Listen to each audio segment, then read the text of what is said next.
akasema ghadan tuwaffa nufusu ma kasabat, kesho, kwa maana ya kesho nini hiyo ya kiyama, tuwaffa nufusu ma kasabat, kila nafsi italipwa yale ambayo iliyoyachuma. Wa yahsudu zari'una ma zara'u, na watavuna wale wapandaji wa kulima ma zara'u, yale walioyapanda.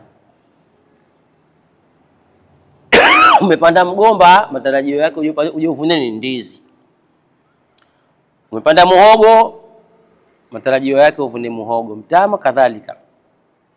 Sio umelima muhogo ukamwambia mtu mwakani inshallah nitajaliwa nitavuna matango niyatakayo, wakati kuja upanda sawa mtango wenyewe.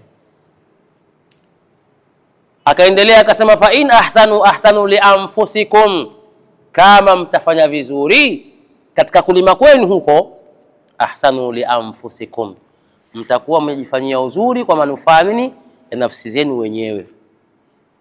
Lakini wa in asau fabisa ma kasabu, na kama mtafanya vibaya fabisa ma kasabu, ni mabaya aliyoje yale mlioyachuma. Kwa kama utalima vibaya utakuja kujuta mwenyewe mwisho wake.